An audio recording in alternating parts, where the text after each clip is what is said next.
This is Brian Anderson, founder and CEO of Raze. Our website is raze.finance. It can also be found at all the social channels, LinkedIn and Twitter.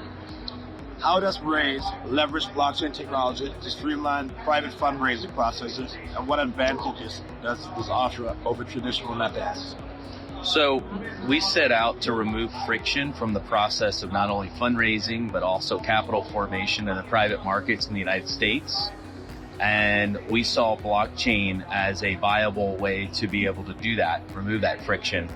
And we're specifically focused now today on being a leader in security tokens, which simply means tokenizing real world assets. Things like equity in a company, or debt, revenue streams, or even funds, real estate funds, real estate assets.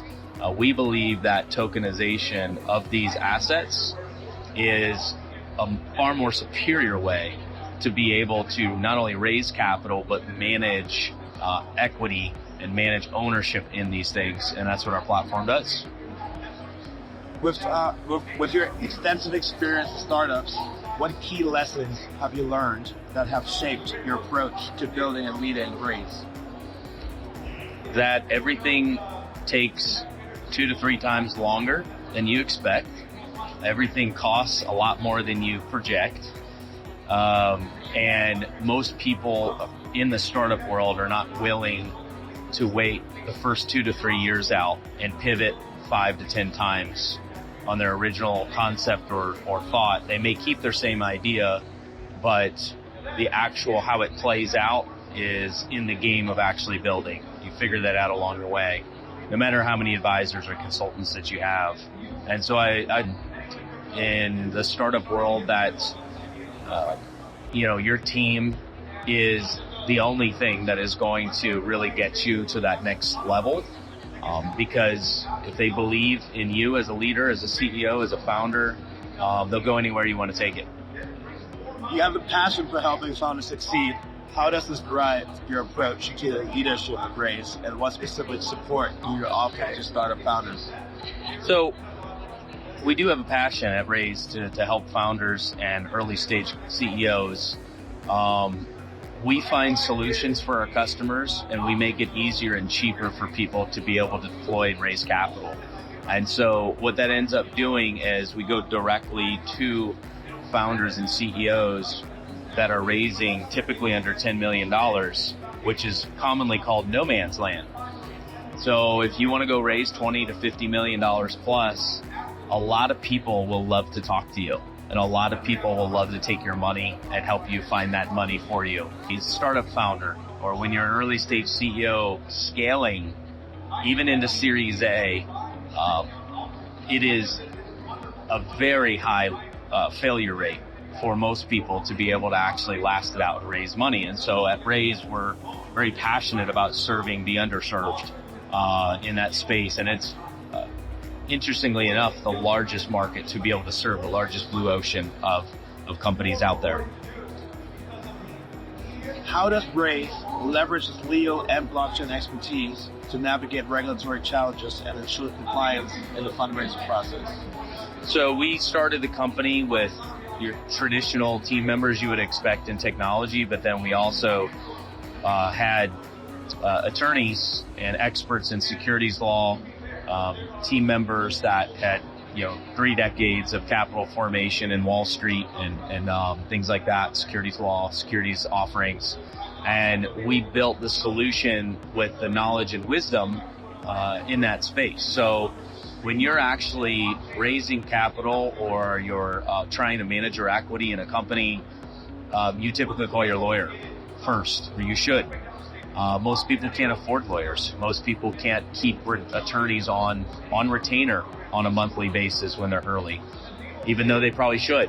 And so that ends up putting most companies in a very difficult situation. So we help a lot of people navigate that process, including finding lawyers. We actually have done a tremendous amount of referrals out to attorneys because of the business we're in.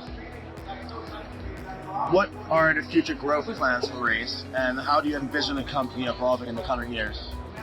Our future growth plan is to go find the next 100 companies in North America that want to tokenize their world assets, specifically their equity in their company, or some asset that may be represented in a legal agreement such as real estate.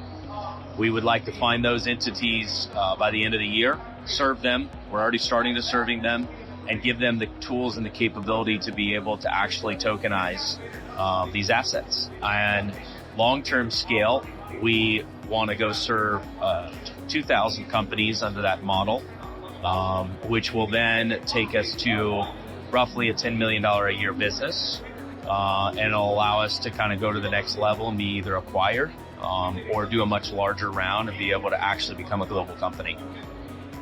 I'm going to ask you a set of more general questions, but you told me tie them back as a bit. Can you share your perspective on the most significant developments in the blockchain space in the past year? I would say, in my opinion, the most significant development has been market sentiment for people outside the industry. Market sentiment meaning people going from this industry might not make it, is it even an industry, to this is an actual industry that has real potential, and most people have moved on from the fact that Bitcoin is not going away. They now know it's a commodity. It's here to stay. It's a digital form of gold, which sets a foundation for the entire blockchain industry to say that there's something that we're all standing on top of that has real potential and real value. The next development, I would say, has been the adoption of the enterprise and the mass financial markets coming in, which we've all talked about for years, but it's actually happening.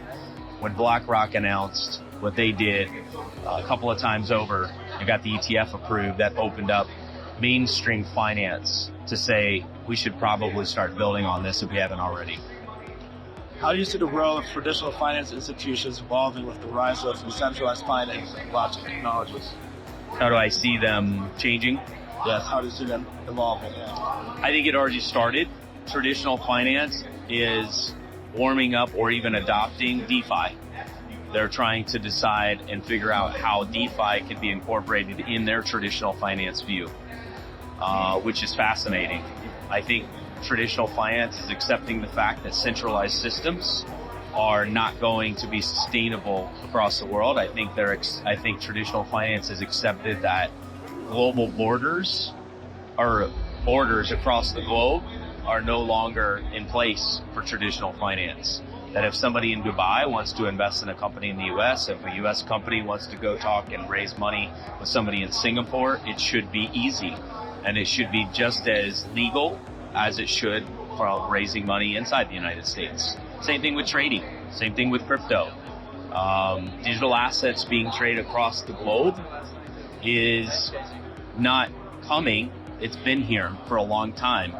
And traditional finance is trying to figure out how to make money off of it instead of stop it. They already tried to stop it. That party's over. It's now how can we make money on this? What do you see as the biggest challenge facing the adoption of blockchain technology, and how can we industry overcome them? I think the biggest challenge is tribalism, and also most of the innovation I see today, not a good majority, at least at the core Web3 spaces and conferences like this, are new companies and technologies focused on solving problems that blockchain companies created. For example, someone trying to build a company that reduces gas fees. Well, gas fees were created by blockchain. Why can't we just fix the problem of gas fees at the core level with Ethereum?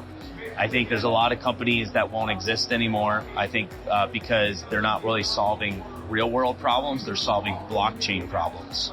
So the biggest challenge we have is that our industry is our own worst enemy. How do you envision the future of Web3, and what impact do you think it will have on the internet as we know it? I think it'll take the same direction as the MP3 and the internet, which is we'll stop talking about TCP/IP and stop talking about MP3 technology, and we'll start talking about companies and what they're doing on top of the technology. AI will have the same exact pathway. One day people will stop referring to AI and they'll start talking about how this company solved this problem, and AI is underneath the covers solving those problems. Blockchain will have, and Web3 will have the exact same pathway, where industries will not be talking about Web3, they'll be talking about innovations in technology sitting on Web3. What advice would you give to new entrepreneurs entering the blockchain and crypto space? My advice would be, don't quit your job. Don't cut off your primary income. Go build a product. Find out what the market thinks about it.